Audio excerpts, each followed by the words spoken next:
Hi guys! Ohayou gozaimasu! For today's video, magba-badminton kami. Ilalagay ko muna mga kailangan ko sa bag. Number 1 yung shoes kasi ibang gagamitin sa loob ng gym. Damit pamalit, tubig, towel at iba pa. Magbabike kami papunta ng company.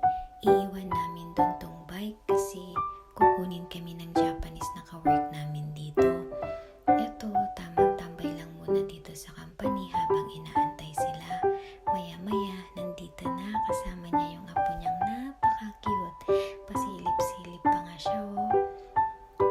Ayan, nandito na tayo guys. Laking pasasalamat namin kasi mababait ang mga Japanese dito sa work. Madali silang pakiusapan at malpitan pag may kailangan ka. Bago pumasok sa mismong gym, papalitan ko muna yung shoes ko kasi bawal na yung ginamit mong shoes sa labas ang gagamitin mo sa loob. Dito din, kailangan kami ang mag-set up lahat ng gagamitin kaya ito ang una namin ginawa. Tapos after that, nag-warm up lang saglit. Tapos ayan, naglaro na kami. Yung kalaro ko pala, yung isa kong senpai, ang galing niyang maglaro. Talagang nagda-dive siya para lang makuha yung bola pabalik sa akin. Ngayon na lang ulit nakapaglaro ng ganito kaya medyo sumakit ang muscles.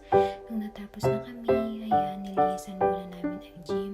Tapos group picture, ayan, pupwesto ang mga magaganda. 1, 2, 3, smile! Ayan, no? Diba? May bago pala tayong kaibigan. Anak ng isang ka-work nating Japanese.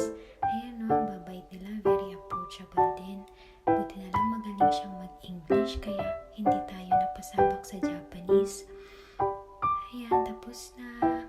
Magbibihis lang tayo saglit. Sa puntong ito, gutom na kami at pagod na. Kaya dumiretso kami sa Gasto Cafe Restaurant. Dito kami kumain. Ang tagal pa ng serving nung sa amin. Pero okay lang kasi masarap naman. Nung natapos na kaming kumain, uwian na. Hanggang sa next video. See you!